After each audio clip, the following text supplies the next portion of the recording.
Assalamualaikum warahmatullahi wabarakatuh. Halo semuanya, perkenalkan nama saya Nadia Ahmad, biasa dipanggil Nadia. Hari ini kami akan membahas topik yang pertama, yaitu apa saja sih bentuk-bentuk dalam komunikasi, dan kedua, faktor apa yang mempengaruhi keberhasilan berkomunikasi dalam sebuah perusahaan, dan yang ketiga, apa sih hambatan-hambatan dalam berkomunikasi, dan masih ada topik yang lainnya. Baiklah, kalau kita berbicara tentang komunikasi, tentunya kita harus tahu komunikasi yang akan kita gunakan dalam kita berinteraksi dengan rekan-rekan kerja kita maupun dalam perusahaan lainnya. Di situ kami akan membahas satu persatu. Baiklah, sebelum itu perkenalkan teman-teman saya. Yang pertama ada Farhananda Fikri, ada Ana Islamaya, ada Nurmala, ada Firnanda, ada Fatma, dan ada Syamsila.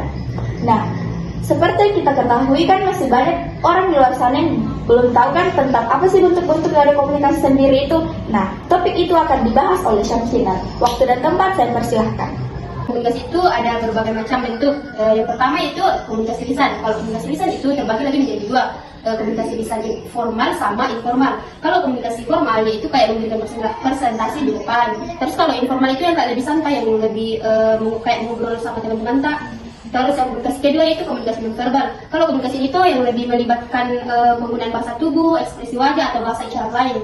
Terus kalau komunikasi visual yaitu komunikasi yang melibatkan penggunaan gambar atau video yang digunakan untuk menyampaikan informasi ke banyak orang lah. Terus yang terakhir yaitu komunikasi elektronik. Kalau komunikasi ini tuh kayak lebih berkomunikasi lewat sosial media, chatting atau panggilan video. Pada umumnya yang dijelaskan saat di sini itu sudah benar. Nah, saya sedikit menambahkan tentang bentuk-bentuk komunikasi. Nah, pertama itu komunikasi intrapersonal. Nah, komunikasi intrapersonal itu dari diri seseorang. Nah, menerima stimulus dari lingkungannya dan memberi seperti dan menerima juga dari panca indera seseorang. Nah, ada juga komunikasi intrapersonal itu antar pribadi. Contohnya kita pertukaran pesan kita antar sesama seperti percakapan. Nah, ketiga itu komunikasi antar kelompok. Nah, komunikasi antar kelompok itu 3 orang atau lebih untuk memberikan informasi dan untuk memecahkan masalah seperti itu. Nah, yang keempat itu komunikasi organisasi. Nah, komunikasi organisasi itu kita dalam sebuah organisasi baik itu formal maupun non formal. Nah, namun kita berpacu pada sistem seperti itu. Ya. Nah, kelima itu komunikasi massa. Nah, komunikasi massa itu kita membuat atau menyebarkan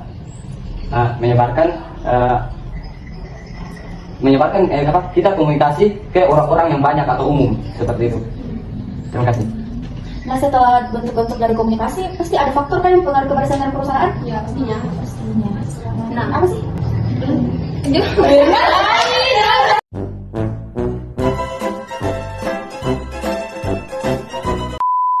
Selain bentuk komunikasi, pasti ada juga faktor keberhasilan dalam berkomunikasi pada perusahaan. Di antaranya itu yang pertama, berikan informasi praktis. Berikan informasi yang berguna bagi penerima pesan.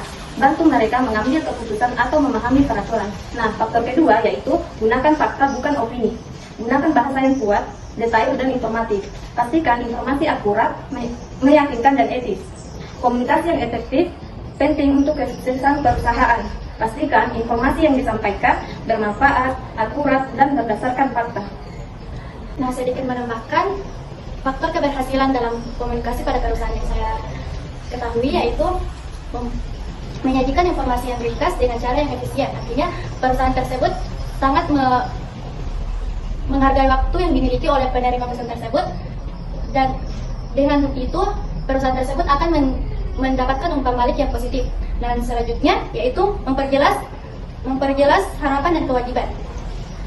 Artinya menjelaskan apa yang diharapkan oleh penerima pesan tersebut dan atau apa yang dilakukan perusahaan tersebut untuk penerima pesan tersebut. Nah, selanjutnya menawarkan argumen dan rekomendasi yang menarik.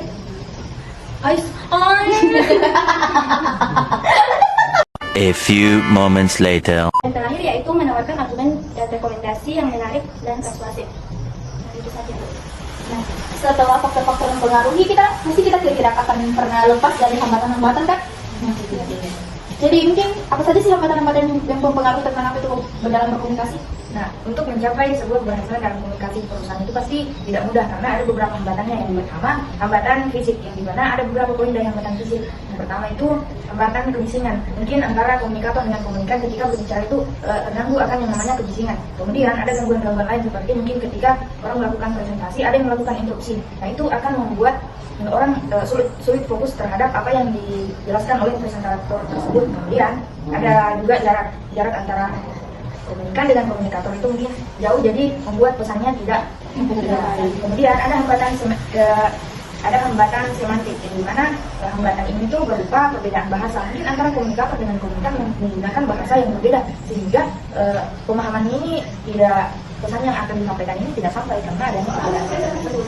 Kemudian ada juga penggunaan kata yang tidak jelas, mungkin menggunakan kata yang ambigu, kemudian yang menyebabkan kesalahpahaman. Kemudian yang terakhir perbedaan budaya. Perbedaan budaya ini dapat menyebabkan perbedaan dalam interpretasi pesan tersebut.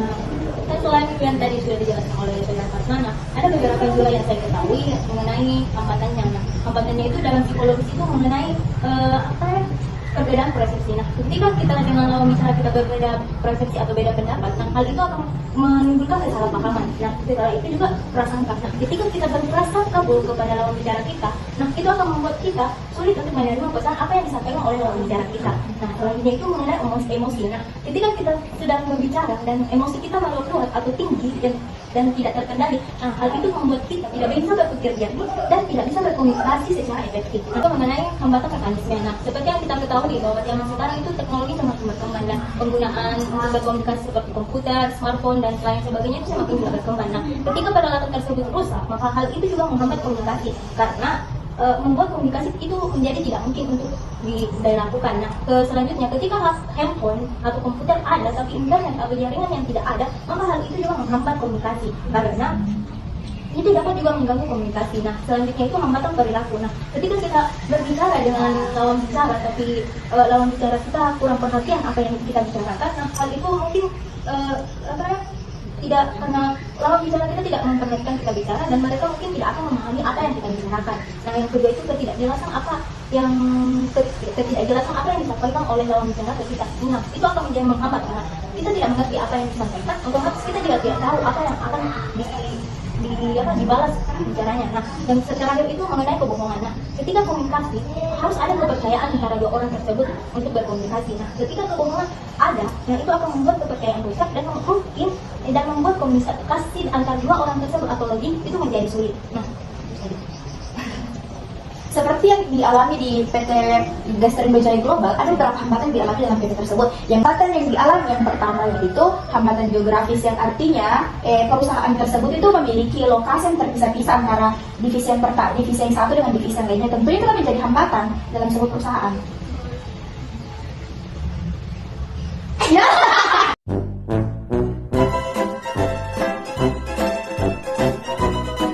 Hambatan yang kedua adalah hambatan bahasa, yang dimana hambatan bahasa ini dapat menghambat yang namanya komunikasi horizontal. Ini disebabkan karena adanya perbedaan spesialisasi kerja atau latar belakang divisi. Yang dimana misalnya satu divisi itu membahas tentang permesinan, kemudian divisi yang lain itu membahas tentang ekonomi. Nah, ini yang menyebabkan tidak tersampaikannya komunikasi karena ada perbedaan divisi tersebut. Maksudnya tidak konek begitu karena satu bahas ekonomi, satu bahas mesin misalnya begitu. Dengan yang dilakukan oleh Dedi adalah salah satu faktor penghambat komunikasi horizontal PT Gasterindo Jaya Global Indonesia karena dalam proses penyaringan pesan, Dedi membuang atau menyingkat informasi sebelum pesan itu diterima orang lain. Yang terakhir itu adalah persepsi di antara supervisor. Nah, dalam PT Gasterindo Jaya Global Indonesia ini setiap supervisor divisi ini memiliki persepsi yang berbeda-beda. Nah, persepsi mereka kepada supervisor divisi lain inilah yang menghambat komunikasi di PT tersebut. Nah, komunikasi yang secara selektif di PT tersebut itu muncul karena para supervisor dalam proses komunikasinya secara selektif melihat dan mendengar berdasarkan kebutuhan, motivasi, pengalaman dan juga latar belakang serta karakteristik pribadi mereka di antara supervisor. Teman-teman semua, saya ucapkan terima kasih atas ilmu yang sudah diberikan. Harapan dari apa yang kita diskusikan pada hari ini bisa menjadi manfaat untuk kedepannya. Saya mohon maaf bila ada perkataan yang kurang berkenan. Saya tutup. Bila itu hidayah. Wassalamualaikum warahmatullahi wabarakatuh. Oke.